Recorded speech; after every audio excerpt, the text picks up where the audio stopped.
एक माननीय विधायक को जान का खतरा, जबकि सरकार की ओर से मुझे लगता है कि उसको अंगरक्षक भी मिला है, उसका बावजूद भी जान का खतरा, तो ऐसा नहीं होना चाहिए। जेट प्लस सिक्योरिटी की मांग कर रहा है।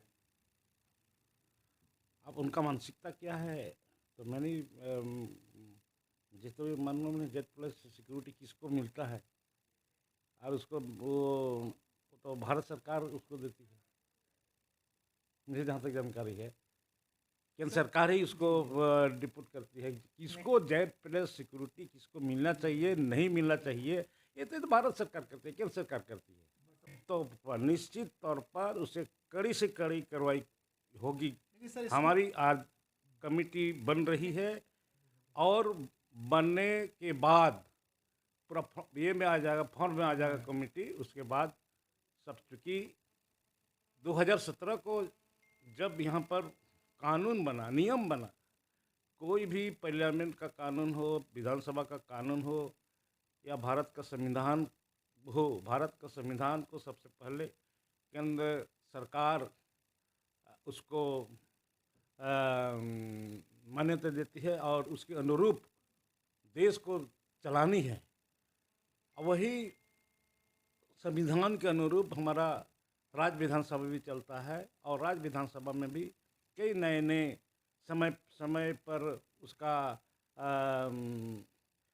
नियम कानून को संशोधन होता है, जिसके उस अनुसार राज्य सरकार चलती है। तो ये 2017 को ही निजी स्कूल पर अंकुश लगाने के लिए डबल इंजन की सरकार ने एक कानून बनाया था, जो गजट में भी निकला था। गजट होने के पश्चात पूरे राज्य में स्वतः वह कानून बन जाता है और उसको इम्प्लीमेंट करना वो सरकार की तमाम पदाधिकारी की बनती है। क्यों नहीं 2017 के बाद जो इम्प्लीमेंट नहीं हुआ, ये समझ से परे है। इसलिए जब आज वही डबल इंजन की सरकार के माननीय सदस्यों ने जब क्वेश्चन किया, उसका जवाब में मैंने दिया। आज जो माननीय सदस्य विधानसभा में क्वेश्चन कर रहे हैं, ये तो कानून डबल इंजन की सरकार ही बनाई थी, आपको इम्प्लीमेंट करना चाहिए, आपने क्यों इम्प्लीमेंट नहीं किया। लेकिन हमारी सरकार जब इंडिया महागठबंधन की सरकार बनी है, जो भी विधानसभा में कानून बना है उसको इम्प्लीमेंट करना, ये हमारी सरकार की जिम्मेवारी है और इसको किस हर तरह से इसको इम्प्लीमेंट मैं कराऊंगा। और उसी दिन विधानसभा में मैंने इस वक्तव्य को दिया कि हम आज से ही पूरे राज्य के 24 जिलों को उपायुक्त और आयुक्त को इसको इम्प्लीमेंट करने के लिए सरकार ने आदेशों जारी कर दिया। सर, आए दिन जमशेदपुर में जो है सो अपराध को लेकर, ट्रैफिक व्यवस्था को लेकर से यहाँ पे काफ़ी जो है सो परेशानी हो रही है, आम जन को सब परेशानी हो रही है। आज भी एक ऐसी घटना देखी गई है जो महिलाएं जो है सो ट्रैफिक चेकिंग दौरान जो है सो घायल हो गई, गर्भवती महिला थी सर। ट्रैफिक चेकिंग दौरान मतलब कैसे? जी सर, स्टेशन के पास कैसे हुआ? वो इंतजार कीजिए 1 साल, 1 साल के बाद शिक्षा पर शिक्षा की व्यवस्था पर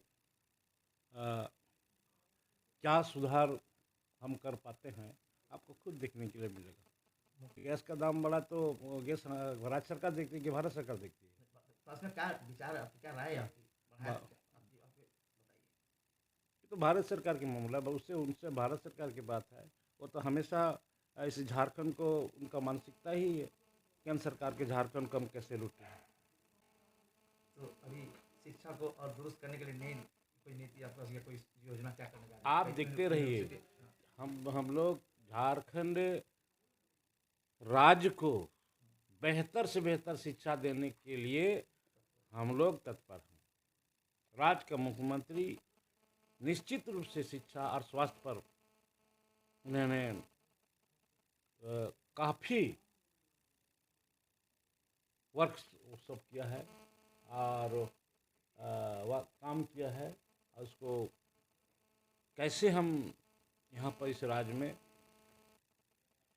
शिक्षा और स्वास्थ्य को प्राथमिकता दिया गया है, इसके साथ साथ किसान को कैसे हम बेहतर खेती करें, इसके लिए भी हमारे राज्य के मुख्यमंत्री ने एक अभियान तौर पर चलाया है, जिसके लिए किसान पाठशाला बनाने के लिए कई जगह घोषणा किया है। जैसे मेरे घाटशिला में किसान पाठशाला बनाने के लिए स्वीकृति मिल चुका है, जिस पर वहाँ पर जिस तरह कॉलेज में पढ़ते हैं वो किसानों के लिए ही वह कॉलेज होगा।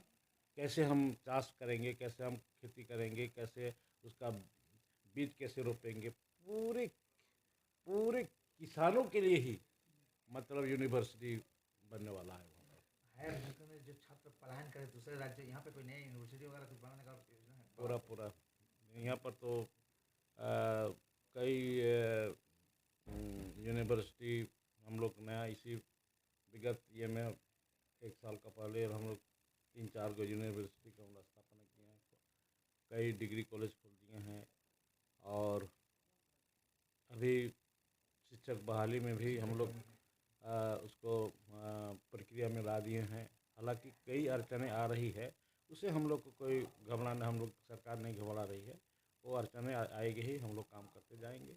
अभी सब्जेक्ट वाइज शिक्षक बहाली करने का हम लोग विगत कैबिनेट बैठक में भी 9 से +2 तक यहाँ जो स्कूल है सब्जेक्ट वाइज हम लोग शिक्षक देने का हम लोग ये किया, जिसका तहत 1373 शिक्षक की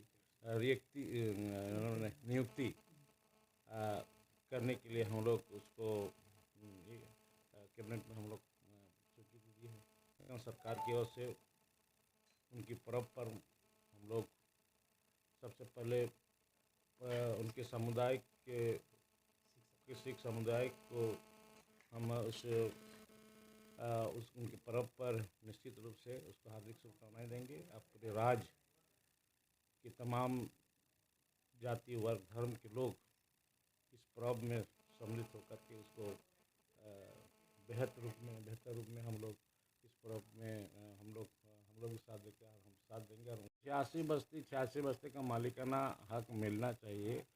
अब बात यह आ रही है कि 86 बस्ती का मालिकाना हक कौन देगा, तो किसके ज़मीन पे बैठा है। मैंने तो कहा कि आज 86 बस्ती के अंतर्गत में भी रघुवर नगर बनी हुई है, वो ज़मीन किसकी है, ज़मीन के मालिक कौन था, अभी जो बसा हुआ है कौन लोग है, वो कैसे बसा, और उसको अब मालिकाना हक की मांग कर रहे हैं।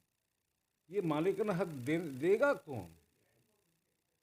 अब रघुवर दास का नाम तो बस्ती तो बन गया, हम जानना चाहते हैं वो ज़मीन का मालिक कौन है और उस ज़मीन में बसा कौन है। अवैध ज़मीन में बसने वाले लोग अगर ये मालिकाना हक मांगेंगे तो पूरे राज्य में आप समझ सकते हैं क्या होगा, पूरा देश का क्या होगा।